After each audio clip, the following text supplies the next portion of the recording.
v-am găsit, bine v-am regăsit, dragilor din Zodia Leu, oriunde v-ați afla. Suntem din nou împreună, de data aceasta la o lectură atemporală, adică fără limită de timp, valabilă din momentul în care voi o urmăriți. Așa că, dragilor, toți cei care aveți soarele, luna, Venus, ascendentul în Zodia Leu, această lectură este de asemenea și pentru voi. Ca de fiecare dată, nu uitați, este totuși o lectură generală, așa că vă rog să luați decât ceea ce rezonează cu voi, iar restul lăsați-le să zboare în univers, pentru că sigur sunt pentru alte energii care într-o mai mică sau mai mare măsură au o legătură cu Zodia Leu. Și haideți să începem această lectură cu energia voastră. Care este energia, dragilor mei din Leu, în acest moment când urmăresc această lectură? Scuze pentru zgomot, vecinul meu își mută mobilul în fiecare zi. Deci, care este energia, dragilor mei din Leu, în acest moment când ei urmăresc această lectură?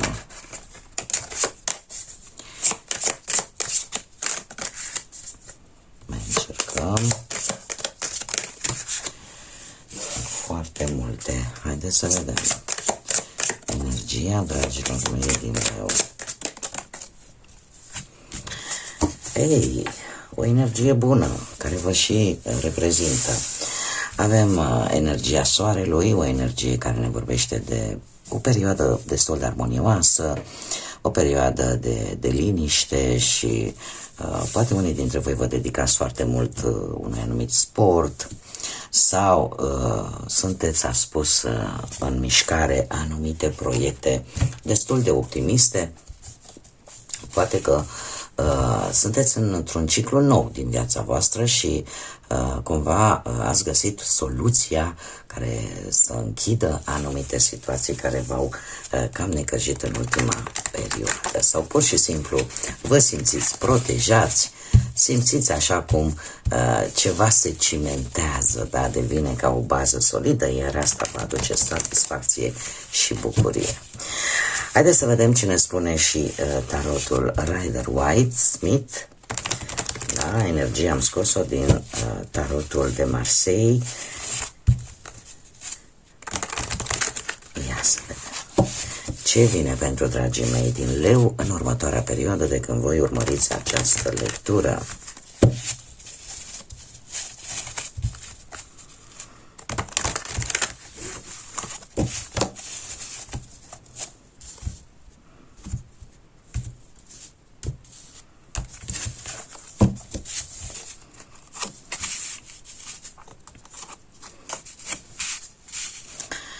Interesant.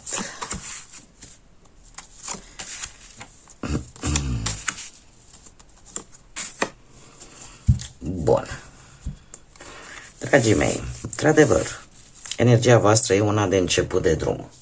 Energia voastră e una în care ori sunteți într-un început de relație, ori ați reușit să, bine am văzut, să treceți peste greutăți, să renașteți, practic, dintr-o perioadă cu multe probleme, sau poate pur și simplu sunteți într-o fază în care v-ați găsit un pic acea pace interioară, da? Sau ați reușit, nu știu, să avansați la un job sau să aveți parte de lucruri pozitive, în mare parte lucruri noi. Sunteți pregătiți poate pentru ceva nou care să vină în viața voastră.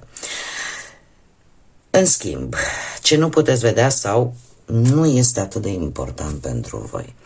Și avem un 10 de spade. Este bine, da, dacă nu este important pentru voi, acele situații care v-ar putea face pesimiști. Cumva simți nevoia oarecum sau negi, nu vrei să vezi că este nevoie totuși de a te elibera de anumite gânduri. Gânduri pot să fie gânduri pesimiste sau pot să fie gânduri de vinovăție. Da, poate să fie și acest lucru. Dar este cumva, cel puțin din punctul vostru de vedere, ce mi-arată mie cărțile, nu este atât de important pentru voi acest lucru sau pur și simplu nu puteți vedea nimic pesimist, niciun sentiment de vină, absolut nimic.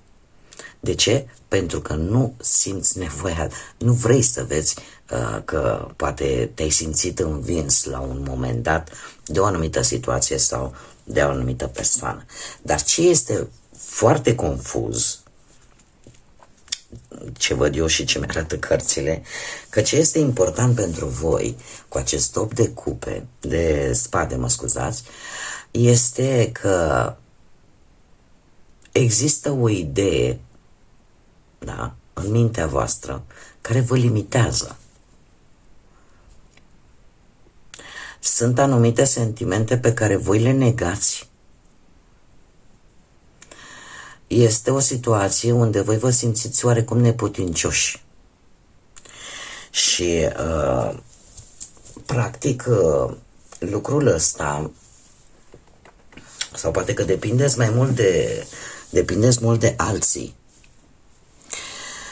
Iar asta este important pentru voi, pentru că nu vă doriți. Voi sunteți o energie de foc, o energie care trebuie să conducă, o energie care trebuie să lidereze. Iar faptul că există, voi dați importanță la căuta o ieșire dintr-o situație în care voi simțiți că vă limitează, sau o situație în care voi nu vedeți deocamdată o ieșire, nu vedeți o soluționare, poate să fie și din cauza acestui aspect, a faptului că negând, da, sau ce nu puteți voi vedea cu acest 10 de spade, că nimic nu va merge dacă tu te simți învins, un lucru pe care îl negi. Nu poți ieși din această situație. Cumva sunt legate. Știți cum e? În momentul în care suntem la pământ, din orice motiv, pe orice aspect al vieții, atâta timp cât nu recunoaștem în noi înșine, Doamne, asta a fost, am atins fundul. Dar dacă nu recunoști acest lucru, ești ca într-un limbo, ești ca într-o zonă în care nici că te poți ridica, dar nici nu cobori de tot, măcar am ajuns jos de aici, încet, încet mă ridic. Unii dintre voi, dat fiind și caracteristicile zodiei voastre, poate o fac din orgoliu, din mândrie, de a nu recunoaște că este greu, de a nu recunoaște că la un moment dat fiecare om are o debilitate a lui. Și dacă luăm animalul în sine, da, leul, el are o debilitate. El, de exemplu, într-o manadă, într-un grup, într-adevăr el are rol să protejeze, are rol, dar el depinde de leoaice. Ele aleargă vânatul și el vine și dă decât lovitura finală. Da? Deci depinde cumva. Nu trebuie să le faceți pe toate. Nu trebuie să vedeți că dacă tu nu recunoști, Doamne, a fost o situație, nu am putut aici să fac față. Nu este niciun fel de rușine. Cred că asta de fapt este înțelegerea acestei cărți și a faptului că voi nu dați așa de multă importanță a faptului că da, ați fost răniți, da, v-a durut. În primul și în primul rând trebuie să o recunoașteți în persoane, nu, trebuie să o conștientizați voi în interiorul vostru. Da? Pentru că dacă nu o veți conștientiza, nu veți ști cum să ieșiți din această situație care pentru voi este importantă. Dar este o idee care vă limitează în același timp, pentru că 8-ul de spade este cartea care, printre puținele, este adevărat, care mie nu prea îmi plac, dar care, culmea, fac parte din viața noastră. Ne place, nu ne place. Deci este ceva care te limitează și e posibil ca chiar propriile tale idei să te limiteze și să nu vezi o ieșire dintr-o anumită situație care se pare că va persista în următoarea perioadă. Ce ar trebui să știți? Și avem un cavaler de cupe. Ar trebui să știți că există o reîntâlnire cu cineva pozitiv pentru voi. mai ales pe aspectul afacerilor și al bănuților, dar și pe aspectul amoros. Este cineva sincer, este cineva cu răbdare, bun comunicator, cineva care merge încet, nu se grăbește, dar care trebuie să vă spun că deocamdată mie cărțile nu mi-arată, s-ar putea să fie pasager în viața voastră, poate să fie nu doar în trecere, poate chiar să și rămână, dar cel puțin de moment mi-arată că este cineva în trecere, dar care pe voi vă va ajuta enorm de mult. Vă va ajuta enorm de mult această energie, pentru că vine cu, cum am mai spus, cu o comunicare foarte bună și eu aș mai zice că te va ajuta să evoluezi încet, dar sigur. Da? Este, dacă vorbim, nu știu, de relație, putem vorbi de, poate duce la o conexiune destul de solidă pentru cei care sunteți în căutare. Sau puteți să găsiți, să vină în viața voastră cineva care să vă impresioneze foarte tare și în paralel să vă ajute să treceți de acest 8 de spade. De ce anume trebuie să țineți voi cont? Avem un 4 de cupe. Trebuie să țineți cont că nu trebuie să acceptați neapărat orice de la oricine. Și că, de asemenea, în momentul în care nu vrei să-ți asumi niciun fel de risc, nu ai cum să avansezi. Viața este plină de riscuri. Oamenii, dacă n-ar fi riscat de-a lungul istoriei, nu am fi ajuns să avem tehnologia pe care o avem astăzi, nu am fi ajuns să descoperim atât de multe lucruri. Da? Deci o lipsă totală de a nu vrea, de a nu îți dori să-ți asumi anumite riscuri, nu este tocmai varianta câștigătoare. Da? Și trebuie să ieșiți și voi în întâmpinare, oarecum, da? Pentru că șansele vin către voi și de asta trebuie să țineți cont. Da? Chiar dacă să ieșiți cumva din această zonă de lipsă de motivație, să ieșiți cumva din această zonă a unor idei care pe voi vă limitează, să încercați să vă deschideți cât mai mult, da? Pentru ca lucrurile bune să vină către voi. Care ar fi sfatul? Sfatul cărților pentru voi, dragilor, este surpriza, da, care am păstrat-o pentru la sfârșit. Este un paș de spade. Dragilor, în primul și în primul rând, poate că, într-adevăr, ideea este că aveți senzația că trebuie să vă apărați de ceva. Poate credeți că, într-adevăr, ai o luptă de dus, dar se pare că lupta pe care o ai tu de dus este, de fapt, cu tine însuți, cu gândurile tale, cu ideile tale, cu ceea ce tu gândești, da? Ce crezi tu la nivel personal despre ceva. Poate că ar trebui să analizați un pic mai bine acest aspect, iar acest paș de spade, de asemenea, într-un fel sau altul, poate că ar fi bine să-i observați și pe ceilalți și să analizați un pic mai mult și să vă faceți o strategie. Că poate nu este neapărat, eu nu zic că ideile voastre n-ar fi bune și vreți să se pună numai acelea în aplicare, dar trebuie să fiți deschiși, așa cum bine vedem. Trebuie să încercați să vă deschideți foarte mult, indiferent de ce situație vorbim, că e ea profesională, de bani sau sentimentală, se cere un pic de deschidere.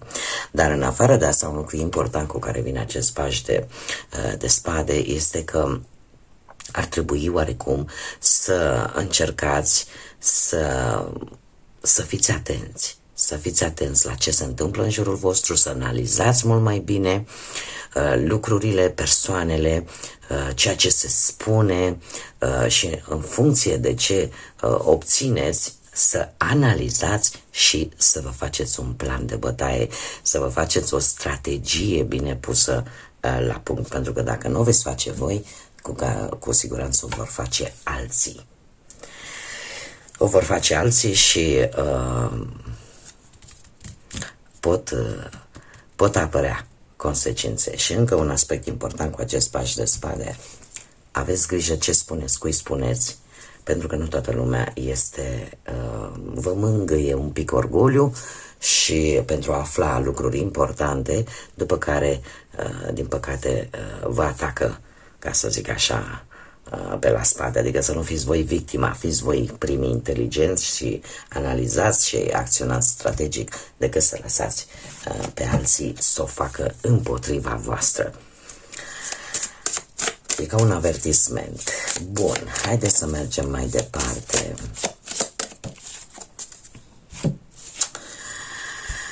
Mesajul îngerilor pentru voi este un proiect creativ. Sufletul tău își dorește să-și exprime creativitatea. Noi te îndemnăm ca tu să îți exprimi această creativitate prin artă sau prin ce ai tu în interiorul tău. Expresia artistică, la această expresie artistică adaugă-i pasiune pentru viață și lucrul ăsta îți aduce fericire și dorința de a trăi. Este de fapt un mesaj, în primul rând poate să fie, să vorbim strict de un proiect creativ pentru cei care știu să cânte, să picteze, să sculpteze, să, nu știu, tot ce ține de cele 7 arte, dar ideea este că există ceva în interiorul vostru care trebuie să iasă la lumină, ceea ce vă caracterizează pe voi. Iar sfatul îngerilor vine cu acest îndemn, ca tu să scoți la suprafață ceea ce pe tine te caracterizează din punct de vedere pozitiv. Să lași ca toate aceste lucruri să iasă la suprafață, pentru că în felul acesta îți vei readuce aminte să trăiești, să te bucuri de viață, să fii așa cum te caracterizează zodia să fii. Da? Voi sunteți acolo unde sunteți voi, este râs, este zâmbet, este lumină, este căldură, este generozitate. Iar voi trebuie să scoateți aceste lucruri la suprafață. Pentru că asta vă caracterizează și asta vă face pe voi să trăiți, să mergeți și să treceți peste tot și peste toate. Cred că are foarte multe legătură cu această energie în care, într-adevăr, voi sunteți oarecum, poate aparent, arătați această față a soarelui. Și eu cred că știți cum să închideți situația. Știți că ceva acolo, undeva vă protejează cineva. Știți că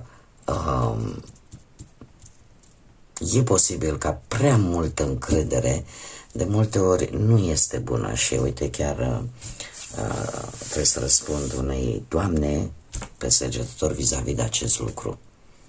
De această idee că dacă n-am încredere în mine, atunci cine? Nu, eu n-am spus niciodată să nu, chiar vreau să aveți încredere în voi. Vreau să vă iubiți pe voi. Dar întotdeauna ce este prea mult nu este bun, pentru că te poate minți la un moment dat. O încredere prea mare în tine te face să nu mai fii atent la ce riscuri te expui. Te face să nu mai fii atentă la ce se întâmplă în jurul tău. Îți creează o falsă impresie care la un moment dat îți aduce lucruri negative. Așa că, ca și încheiere, voi puteți să ieșiți din orice blocaj decât trebuie în interiorul vostru să lucrați, să recunoașteți când ceva v-a pus la pământ și să realizați acest lucru și să vă ridicați. Să vă ridicați de jos. Pentru că se pare că ajutor vă vine. Ajutor vă vine. Bun, dragilor, cam atât am avut pentru voi. Eu mă bucur că v-am avut alături ca de fiecare dată. Sunteți minunați sunteți. Și nici nu știu cum să vă mai mulțumesc pentru faptul că sunteți permanenți aici alături de mine și zodia Leu în toate lecturile mele este number one. N-am cuvinte. Deci nu am cuvinte. Eu tare mult mi-aș dori ca voi să vă regăsiți mai mult pe partea asta a sfatului, în așa fel încât lucrul ăsta să vă ajute, să vă răspundă la întrebări și să vă facă să mergeți înainte și să nu vă lăsați. Așa că mii de mulțumiri tuturor pentru like-uri, comentarii, distribuiri, faptului că vă abonați. Sunteți deosebiți, minunați sunteți. Desigur, invit pe toți cei care încă nu v-ați abonat, dacă ați rezonat, dacă v-a plăcut, nu ezitați, abonați-vă, eu vă aștept cu mare drag și cu mare interes aici. Desigur, nu uitați de clopoțel, activați-l, el vă va înștiința atunci când eu public lecturi noi sau când sper din tot sufletul să intru și eu live cât de curând, în așa fel încât să avem un dialog în mod direct. De asemenea, vreau să salut două doamne. Am pe doamna Erica, care e o războinică, nu vreți să știți ce mesaje îmi lasă, deci e o războinică, uf. Așa, și am pe doamna Mia Mureșan, cred că, dacă nu mă înșel, căreia trebuie să le mulțumesc din suflet. Sunt niște doamne extraordinare, deci adevăratele oaice, așa că le mulțumesc mult pentru mesajele frumoase, cum de asemenea vă mulțumesc tuturor, sunteți minunați. Abia aștept să vină momentul în care să putem dialoga live și să povestim mai multe. Până data viitoare, când ne vom reîntâlni la o nouă lectură, tot binele din lume, multă energie pozitivă, dragilor, pentru că puteți și aveți de unde și tot ce e mai bun la voi să vină. Până la următoarea lectură, toate cele bune și să fiți iubiți, dragilor.